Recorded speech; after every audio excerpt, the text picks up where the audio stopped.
ये जीवन भी उन्हीं का दिया हुआ है, सांस भी उन्हीं की दया से चलती है।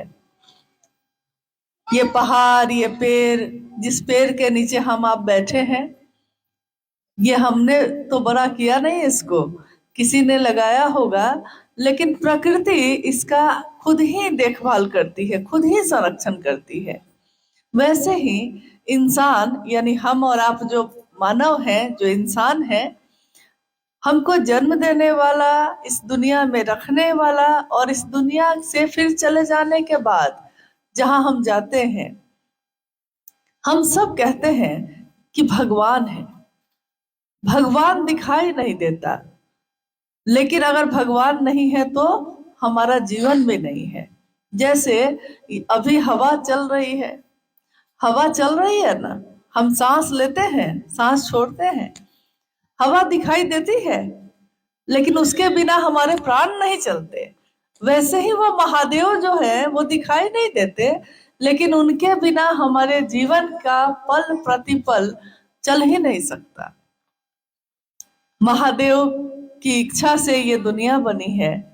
इस दुनिया में अलग अलग चीजें बनी, पेड़ पौधे बने हैं, पानी है, आग है, नहीं, हवा है, आकाश है। कुछ अगर नहीं मिलेगा हमको, मान लीजिए हमारे आपके घर में राशन नहीं हो, अनाज नहीं हो, तब भी हम जिंदा रहेंगे कि नहीं रहेंगे? क्योंकि हमारे पूर्वज तो रहते थे। कहाँ से खाते थे खाना, कहाँ से पानी पीते थे? कुछ खाने के लिए जंगल में जाते थे, जंगल के ही पेड़ पौधे से फल तोड़कर खा लेते थे, पत्ता जो है पीस कर पी लेते थे, झरना और नदी जो पानी जिसमें है उसमें से पानी निकाल कर पी लेते थे। यानी जीवन जीने के लिए तो सारी चीजें महादेव ने दी हैं। तो अगर हम देखेंगे कि ये दुनिया किसकी है, ये सारी चीज किसकी है, तो किसकी है बताइए? हमारी है, आपकी है, इस जिला के किसी अफसर की है? नहीं ना। किसकी है? महादेव की है। तो महादेव की दुनिया हुई ना ये दुनिया जिसने बनाई है, ये दुनिया भी तो उसी की होगी। यानी महादेव की दुनिया में तो हम लोग रहते हैं। जैसे हम अपने पिता के घर में रहते हैं, तो पिताजी के लिए भी कुछ करते हैं कि नहीं करते हैं? तो महादेव की दुनिया में जब रहेंगे तो महादेव के लिए कुछ भी नहीं, नाम भी नहीं लेंगे उनका। दुनिया के लोग तो कभी सुख देते हैं और कभी दुख देते हैं, तो उनके लिए हम एहसान मानते हैं, उनकी इज्जत करते हैं, उनसे रिश्ता नहीं तोड़ते। जिस महादेव के कारण ये सारी चीज है, हम उस महादेव से ही अपना रिश्ता कमजोर कर लेते हैं। साहब हरिंद्रानंद जी ने पहली बार इस दुनिया में ये बात कही कि हर आदमी, हर इंसान महादेव को अपना गुरु बना सकता है। कोई अगर शरीरधारी गुरु है, उनके पास आप जाइए और कहिए कि हमको शिष्य बना दीजिए, तो उनके पास कोई ना कोई नियम होगा, बंधन होगा। कोई कहेगा कि किस जाति से हो, किस धर्म से हो, नहीं, अमीर हो कि गरीब हो, यहाँ के हो कि वहां के हो, कुछ ना कुछ पूछेगा। और कुछ नहीं तो साधना करनी पड़ेगी, मंत्रों का जप करना पड़ेगा, उपासना करनी पड़ेगी, कुछ ना कुछ शर्त, कुछ ना कुछ बंधन होंगे। तब कहीं जाकर अगर 50 आदमी आया है तो 5 आदमी को वो कहेंगे कि हाँ, 5 आदमी ऐसा है जो मेरा शिष्य बन सकता है। यानी गुरु के अनुशासन में जो रहेगा उसी को गुरु शिष्य बनाते हैं। बाकी लोग का क्या होगा? जिसमें योग्यता नहीं है, जिसमें पात्रता नहीं है। अगर आपको संस्कृत में बहुत मोटी मोटी किताब हम लोग ले आए और कहे कि हम ही पढ़े, तो हम पढ़ पाएंगे? नहीं आती है, बड़ी बड़ी बात नहीं आती, बड़े बड़े ग्रंथ और किताबों को हम लोगों ने नहीं पढ़ा है, लेकिन दिल की भाषा समझते हैं कि नहीं? हम लोग संस्कृत नहीं पढ़ सकते हैं, अंग्रेजी नहीं पढ़ सकते हैं, मान लीजिए हिंदी पढ़ सकते हैं, हो सकता है वो भी नहीं पढ़ पाए, लेकिन दिल की भाषा पढ़िएगा कि नहीं? दिल की भाषा तो पढ़ते हैं, उसके लिए तो भाषा की जरूरत नहीं होती। तो महादेव जो है, सारी भाषा, सारी चीजें हमारी आपकी बनाई हुई है, महादेव की नहीं। तो महादेव क्या ग्रहण करते हैं, महादेव को हम लोग क्या देते हैं? अगर जल भी चढ़ाएंगे तो किसका है? ये है तो महादेव का ही। फल फूल चढ़ाएंगे तो किसका है? महादेव का ही है। और भाव भी चढ़ाएंगे तो ये भी दिया तो महादेव नहीं है, लेकिन महादेव भाव मांगते हैं। जैसे किसी भी रिश्ते में हम लोग भाव ही मांगते हैं। हम ही लोग यहाँ आए, आप गुरु बहन है मेरी, हम गुरु बहन है आपके। अगर हम लोग के अंदर गुरु बहन का भाव नहीं होता तो हम लोग यहाँ क्यों बैठते? आप अपने घर को छोड़ के यहाँ क्यों बैठते? हम भी रांची जाना छोड़कर यहाँ क्यों रुकते? गुरु बहन के लिए भाव है, लेकिन ये भाव किसके कारण है? क्योंकि मैंने भी महादेव को अपना गुरु माना है और आपने भी महादेव को अपना गुरु माना है। तो जब जगत के रिश्ते में हम लोग भाव खोजते हैं, माँ का पुत्र के लिए, पुत्र का माँ के लिए भाव, पति का पत्नी के लिए, पत्नी का पति के लिए भाव, और अगर एक में भाव हो और दूसरे में नहीं हो तो वो रिश्ता चलेगा? चल पाता है? तो जब जगत के रिश्ते बिना भाव के नहीं चलते, महादेव तो भाव सत्ता ही है। महादेव से भाव से जुड़ा जा सकता है। और भाव कैसे आए, इसके लिए आपके बीच तो गुरु बहन लोग आती ही हैं, वो लोग बताई हैं कि भाव कैसे जगे। क्योंकि भाव जगता है जगत के लिए, लेकिन महादेव के लिए नहीं जगता है। इसके लिए बहुत जरूरी है कि पहला सूत्र हम करें, मन ही मन अपने गुरु शिव से कहिए, हे शिव आप मेरे गुरु हैं, मैं आपका शिष्य हूँ, मुझ शिष्य पर दया कर दीजिए।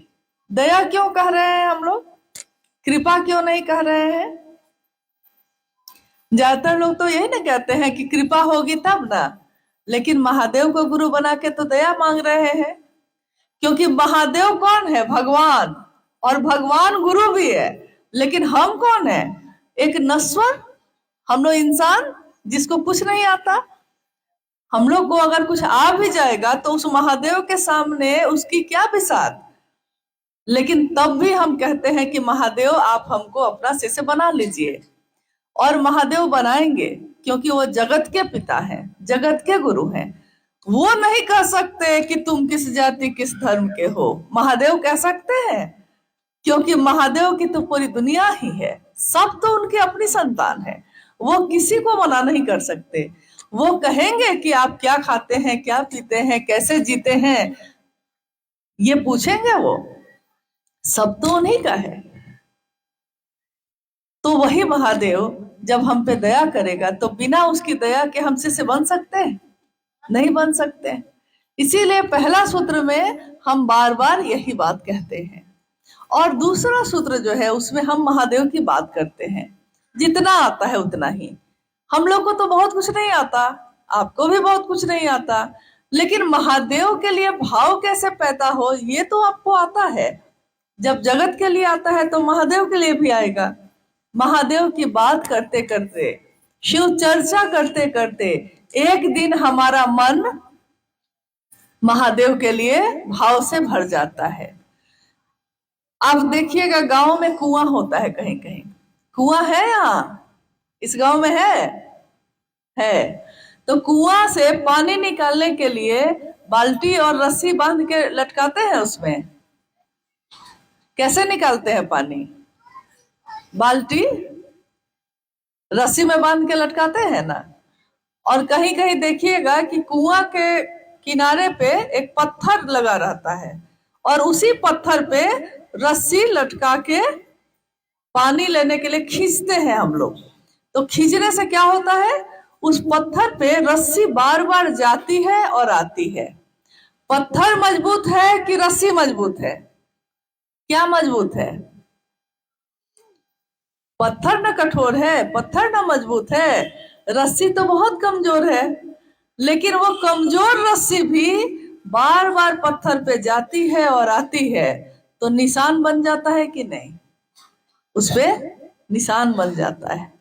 और हमारे मन में अगर बार बार हम ये कहेंगे कि महादेव आप मेरे गुरु हैं, मैं आपका शिष्य हूँ, मुझ शिष्य पर दया करिए, और उनकी चर्चा करेंगे, अगर बार बार ये काम करेंगे हम, तो मेरे मन में हमेशा के लिए महादेव की याद रहेगी कि नहीं रहेगी?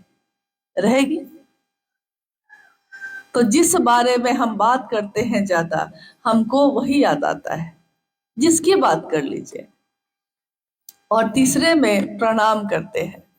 मान लीजिए हम आपको प्रणाम करते हैं, आप हमको प्रणाम करते हैं, लेकिन उस प्रणाम में भाव नहीं हो, तो उस प्रणाम का क्या मतलब है?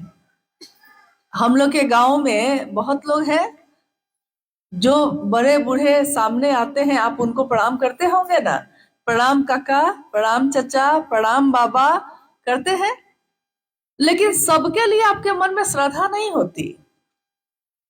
बड़े हैं तो सामने पड़े हैं, प्रणाम कर लिए, लेकिन आदर नहीं है, श्रद्धा नहीं है, प्रेम नहीं है, सामने आ गए हैं तो प्रणाम कर लिए हैं। तो साहब हरिनानंद जी ने कहा कि महादेव को भी वैसा ही प्रणाम मत करना, महादेव को भाव से प्रणाम करना। और भाव कैसे आएगा? तो बार बार ये दया जो हम मांगेंगे, बार बार चर्चा करेंगे तो भाव आएगा, तो एक दिन प्रणाम भी होगा। महादेव को किया हुआ एक प्रणाम, अगर एक प्रणाम भी पहुंच गया महादेव के पास, तो कितने जन्म के लिए बहुत है। हमारे लिए जो बहुत बड़ी चीज है, उनके लिए तो बहुत छोटी है। आप देखिए जंगल में सांप मिलता है कि नहीं? सांप का दर्शन हुआ है कभी? हाँ, हुआ है। सांप ने एक बार कहा था कि यार तुम लोग कहते हो कि सांप का दर्शन हुआ है, सांप का असली दर्शन कब होता है? सांप देखना उसका दर्शन करना नहीं है, सांप का असली दर्शन तब हुआ अगर वो सांप काट ले, जहर उतर जाए, तो ना सांप का असली दर्शन हुआ। महादेव का असली दर्शन कैसे होगा? जब महादेव के लिए मेरा मन भाव से भर जाए और मेरे मन के, मेरी चेतना के स्तर पे वो महादेव उतर जाए, तब ना असली दर्शन हुआ। तो इसके लिए हम लोग पूरी कोशिश करेंगे कि इस काम को हम लोग करते रहें, और दुनिया के लिए, सबके लिए करते हैं हम लोग। अपने घर परिवार के लिए काम करते हैं कि नहीं? जो अपने हैं उनके लिए करते हैं ना, तो महादेव भी तो अपना है। महादेव के कारण ही ये सारे लोग अपने हैं मेरे। अगर महादेव ना हो तो ये कोई अपना नहीं है यहाँ।